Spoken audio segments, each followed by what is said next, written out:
Assalamualaikum warahmatullahi taala wabarakatuh. Pada hari ini Ana ingin berkongsi tentang ikhtilat. Apakah maksud ikhtilat? Ikhtilat dari segi bahasa ialah percampuran suatu perkara dengan perkara yang lain. Dari segi istilah ialah percampuran antara lelaki dan perempuan, sama ada di alam realiti ataupun alam maya, sama ada berdua-duaan ataupun secara beramai-ramai. Apakah hukum ikhtilat?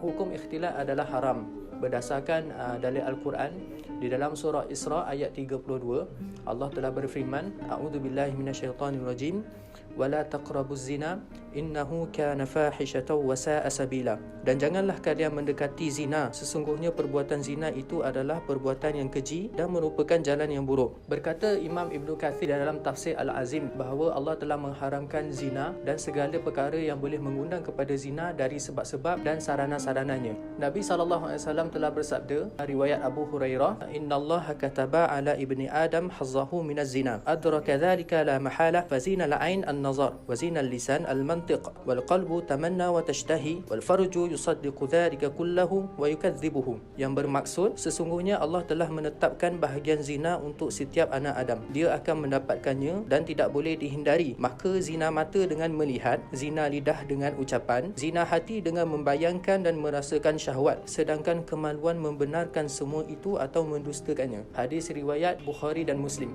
Jelaslah daripada hadis tersebut, ungkapan jangan mendekati zina itu yang bermaksud segala perkara yang mengundang dari segi sentuhan, dari segi percakapan, dari segi membayangkan, walaupun semua itu adalah dosa kecil, maka perlu kita jauhi. Di dalam Al-Quran surah Al-Ahzab ayat 53, yang bermaksud apabila kamu meminta sesuatu keperluan kepada mereka, iaitu isteri-isteri Nabi, maka mintalah dari belakang tabir. Cara yang demikian itu lebih suci bagi hatimu dan hati-hati mereka. Imam Qurtubi di dalam tafsirnya mengatakan bahawa apabila seorang lelaki mempunyai hajat kepada seorang perempuan, hajat yang mendesak, maka perlulah mereka minta daripada sebalik tabir, kerana perempuan itu sendiri ialah aurat. Maka di sini kita faham, jikalau melihat wanita itu pun ialah aurat, apatah lagi kalau pergaulan ataupun percakapan tanpa batasan. Maka di sini jelaslah bahawa tertegahnya pergaulan bebas di dalam Islam.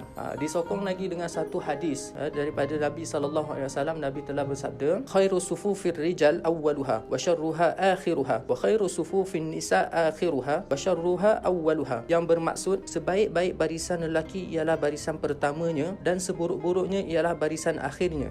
Sebaik-baik barisan wanita adalah barisan akhirnya dan seburuk-buruknya adalah barisan pertamanya. Jadi di dalam hadis ini dapat kita lihat bagaimana suatu jarak itu menentukan kebaikan untuk lelaki dan wanita. Semakin jauh lelaki dan wanita, semakin baik untuk mereka masing-masing. Dan dalam pada hadis ini dapat juga kita lihat bagaimana Nabi SAW menekankan tentang jarak pergaulan antara lelaki dan perempuan, hatta di dalam solat, hatta di dalam masjid sendiri. Maka jikalau dalam masjid ditekankan, maka di luar yang kadang-kadang tiada keperluan, perlulah lagi untuk dijaga. Apakah hukum ikhtilat ini sentiasa haram? Tidak. Hukum ikhtilat menjadi harus apabila mempunyai dua sebab. Yang pertama, darurah, kecemasan, keperluan yang mendesak seperti menyelamatkan orang, seperti perubatan, seperti untuk mengubat orang.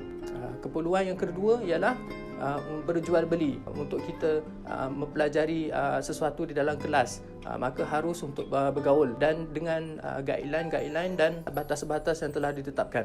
Apakah kesan buruk apabila ikhtilat tidak dijaga? Yang pertama, syaitan yang merupakan musuh akan menjadi peneman.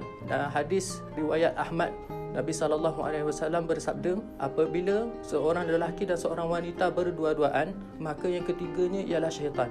Syaitan akan menghasut dan mengajak kepada kefasadan, zina dan sebagainya. Kesan yang kedua, terjadinya zina apabila ikhtilat ini tidak dijaga. Imam Ibnul Qayyim di dalam kitabnya At-Turuqul Hukmiyah, bagaimana beliau mengatakan bahawa pergaulan bebas ini merupakan punca terjadinya perbuatan keji dan bermaharajalelanya perbuatan zina. Ini jelas terbukti bagaimana di Malaysia. Kesimpulan, sudah kita ketahui bahawa hukum asal pergaulan ikhtilat ini adalah haram dan bukannya harus. Mentaliti sekarang perlu diubah dan kita perlu menjadikan batas-batas ini kita jaga supaya kehidupan kita lebih terjamin dan lebih bersih daripada perbuatan yang keji. Imam Izzuddin Abdul Salam telah mengatakan bahawa tubuh yang sihat, tubuh yang baik itu datangnya daripada hati yang baik, dan tubuh yang rosak itu datangnya daripada hati-hati yang rosak. Maka jelas dari sini keperluan untuk kita menjaga ikhtilat. Sekian, Assalamualaikum warahmatullahi wabarakatuh.